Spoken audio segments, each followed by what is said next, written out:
तो जितने भी मुस्लिम शासक, अगर इतिहास में हम जाते हैं, जितने भी मुस्लिम शासक आए तो उन्होंने एक स्ट्रैटेजी अपनाई कि मंदिर तोड़ना, जितना ज़्यादा नुकसान कर सके वो नुकसान करना, है ना, इनकी और औरतों कत्लेआम करना, औरतों को इनकी बंधक औरतों को बनाना, अपना उनके साथ खिलवाड़ करना, है ना? तो ये सारी चीजें, मतलब उनका इसके पीछे उद्देश्य क्या था, क्यों करना था? इस्लाम बढ़ाना। इस्लाम बढ़ाना, हाँ, हर किसी को देश में खत्म इस्लाम करके को फिर काबिज इस्लाम बढ़ाना, करना। काबिज करना। तो जैसे कि अब ये आजकल बहुत सारी मूवीज भी आई है कि जैसे द कश्मीर फाइल, है ना, द केरला स्टोरी, है ना, बंगाल फाइल्स। तो ये मूवी जितनी भी बनी है इस्लाम को लेके, जो इन्होंने एक इस्लाम का एक अलग चेहरा दिखाया है, उसमें आपके हिसाब से इन मूवीज जितनी भी रही, इसमें कितनी सत्यता है, सही कितनी है आपके हिसाब से? आपने भी देखी होगी। देखो, वैसे तो मूवीज वगैरह इस टाइप की होती हैं कि अगर थोड़ा बहुत अपनी तरफ से नहीं लगाएंगे तो उसको, कहानी को अच्छा बना ही नहीं सकते। जी लेकिन कच्चे चावल हैं तभी खिचड़ी बनती है। जी चावल ही नहीं है तो खिचड़ी कहाँ से बनेगी? यानी कि ऐसा फैक्ट हुआ है, जी ऐसे इंसिडेंट हुए हैं, उनको थोड़ा बहुत क्रमबद्ध करके मूवियाँ बनाई गई हैं। कहानी सही है, मतलब कहानी सही है, जो दिखाया है वो सही है कहीं ना वो कहीं। हाँ, जो मेन मकसद है कहानी वो जी सच्ची है। बाकी थोड़ा बहुत उसको पिरोया तो जाता ही है।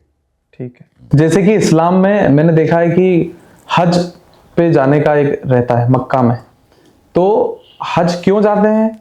और फिर नेक्स्ट क्वेश्चन मेरा ये रहेगा कि मक्का का इतिहास क्या है?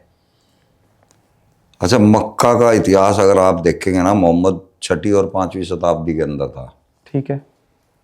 तो जाहिर है मक्का भी उस टाइम होना चाहिए, जी है ना। जी लेकिन अगर आप गूगल नक्शे के अंदर चेक करेंगे ना, तो आप ना तो 6वीं शताब्दी के अंदर मक्का है, ना 7वीं शताब्दी के अंदर मक्का है, 8वीं में प्रकट हो गया। तो ये भी प्लांट किया है रियल में ना। जी अभी तक मैंने जो आपको किस्से सुनाए ना मोहम्मद के, जी वो सब टोटल फर्जी किस्से हैं, जितने भी मैंने आपको सुनाए हैं। जी असल में मोहम्मद नाम का कोई शख्स जी अरब कंट्री में पैदा ही नहीं हुआ। वहां मोहम्मद नाम कोई रखता ही नहीं है। अरब कंट्री के अंदर आप कोई भी ऐसा शख्स नहीं ढूंढ पाएंगे जिसका नाम मोहम्मद हो। जी मोहम्मद वहां हर नाम के फर्स्ट में लगाते हैं। जो अनजान लोग होते हैं उनको मोहम्मद कहते हैं, जैसे कि हम श्रीमान के देते हैं। जी ये एक प्रशंसीय वर्ड है। जी किसी को मुखातिब करना हो तो मोहम्मद ऐसे कहते हैं, जैसे मैं आपको कह दूं श्रीमान। श्रीमान। तो ये जबरदस्ती एक करैक्टर तैयार किया है। ये सारी अब्बासियों की कहानी है, अब्बासियों ने गढ़ा है। उस्मान गनी से स्टार्ट हुआ था। जी इस बहुत शौक करने वाला है, मतलब चौंकाने वाला किस्सा है ये, कि मैं कह रहा हूँ कि मोहम्मद नाम का कोई शख्स दुनिया में पैदा ही नहीं हुआ, और मोहम्मद के बारे में इतने हदीस इकट्ठे हो रखे हैं। जी आप ये सोचो कि मैं अगर आज मर जाऊं जी और कोई व्यक्ति 450 साल के बाद मेरे ऊपर किताब लिखे, जी वो कहाँ से उठाएगा चीजें? हम्म मेरे टाइम में कोई लिखने वाला ही नहीं था। जी तो 450 साल के बाद उस आदमी को मेरे बारे में नॉलेज कहाँ से हुई? तो ये सब प्लांट किया है। कुरान जो है मोहम्मद के ऊपर नहीं है। ये कहते हैं ना, माँ काना मोहम्मद आबा के, कई जगह मोहम्मद का जिक्र आया है। यहाँ पे भी मैंने जो आयत पढ़ी है इसमें भी मोहम्मद का जिक्र है। तो ये मोहम्मद का जिक्र नहीं है। माँ काना मोहम्मद आबा, इसका मतलब है कि मोहम्मद का कोई ना बाप है ना उसकी कोई औलाद है। अच्छा। मतलब मोहम्मद किसी का बाप नहीं है, उसकी कोई औलाद नहीं है। मोहम्मद एक प्रशंसनीय व्यक्ति है, उसका कोई नाम शो नहीं कर रखा, उसको रसूल बताया गया। रसूल का मतलब पैगंबर। जी कुरान के अंदर 4 जगह जिक्र है मोहम्मद नाम का। चारों जगह वहां किसी और के बारे में, यानी कि रसूल के बारे में कहा गया है, जिसको लोगों ने मोहम्मद नाम ले लिया कि ये मोहम्मद नाम का पैगंबर था, कोई शख्स था। उसके किस्से सब फर्जी तैयार किए। अच्छा। हाँ, तो मक्का जो जाते हैं, जो हज पे जाते हैं, उसके पीछे की क्या कहानी है? वो भी उसके बारे में देखिए, सनातन धर्म बहुत पहले से है। सनातन धर्म। हाँ, हाँ पहले इसका नाम कुछ और हो सकता था, जी। जैसे कि पहले पगानी हुए हैं, हम्म। लेकिन उनकी जो तौर तरीके थे ना, उनकी जो मान्यताएं थी, वो सब सनातन की बिल्कुल जैसी थी।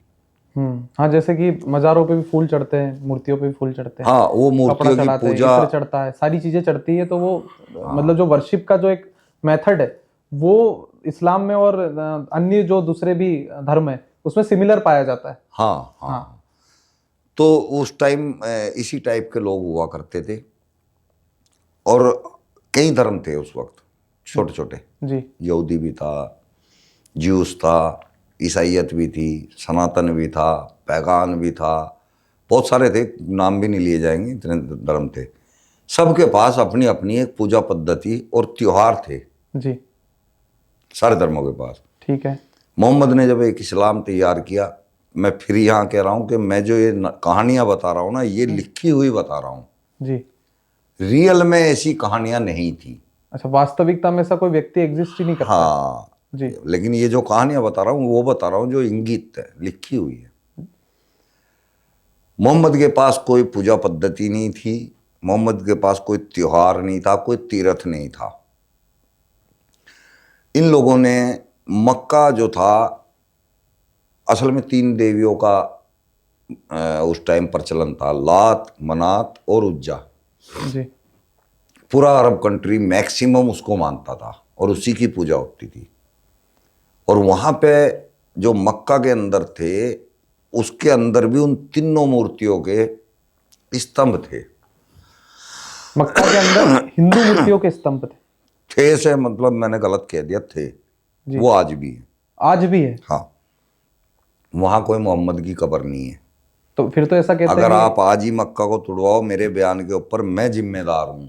अगर वहाँ पे 3 स्तंभ खड़े खड़े ना मिले, जी। तो जो सजा बनती है मैं उसका हकदार हूँ।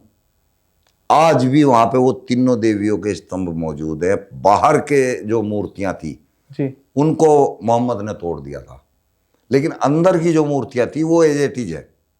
अच्छा, अंदर की जो मूर्ति है वो यथावत है, जो है वहां पे है हाँ, अभी। वो आज भी है वहाँ पे। अगर आज भी मक्का को जबरदस्ती खुलवाया जाए तो वहाँ पे वो स्तंभ दिख जाएंगे तीनों।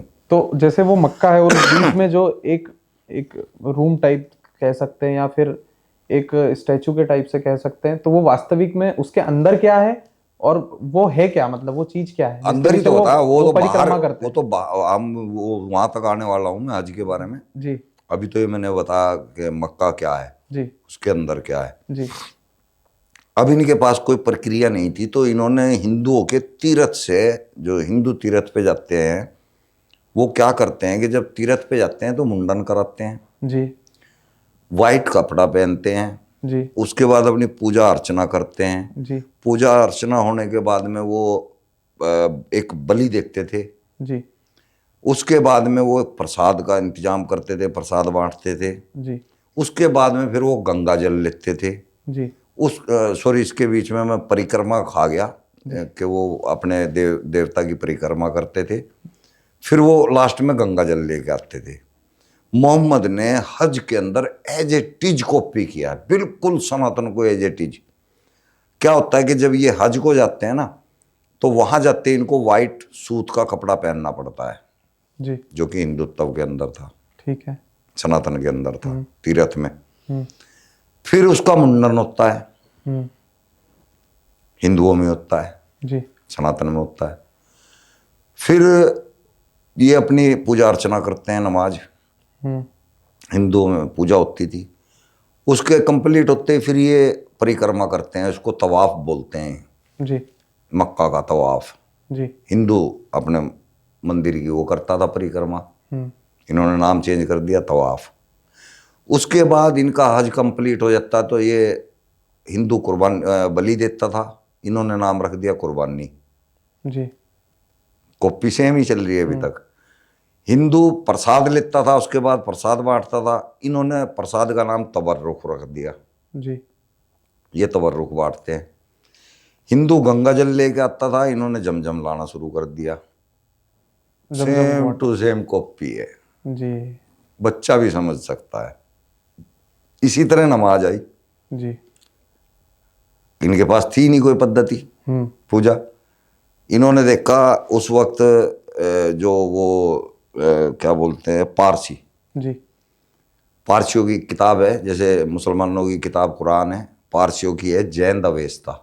जी। आप अगर जैन अवेस्ता को पढ़ोगे तो ये सारी नमाज, फजर, जोहर, असर, मगरब, इशा, यहाँ तक कि चास्त, इशराक, ये सारी नमाजों के नाम आपको वहाँ मिलेंगे। इसको पढ़ने का तरीका भी यही मिलेगा। अब ये क्या था, एक योग की तरह था योग, नमाज, जी। जो पारसियों की थी। जी। तो मोहम्मद को लगता था कि यार इनकी नमाज बड़ी बेहतरीन है, नमाज की नमाज है जी। और योग का योग है। कभी झुकते हैं, कभी बैठते हैं, कभी खड़े होते हैं, मुद्राएं बनती हैं उसके अंदर अलग जी। अलग, वो शरीर के लिए लाभदायक भी है। हाँ। इसने नमाज के अंदर एज इट इज उसी पूरे की पूरी प्रक्रिया को उठा लिया। फर्क क्या कर दिया कि कुरान पढ़वाने लगा उस प्रक्रिया के अंदर, वो नमाज बना दी। अच्छा। यहाँ से नमाज आई। अपना कुछ नहीं है इस्लाम के पास। अपना जो है ना वो सिर्फ कत्लो किताल और सेक्स, लोंडिया को कैसे पेलना है, एक से एक तरीके लिखे हुए हैं।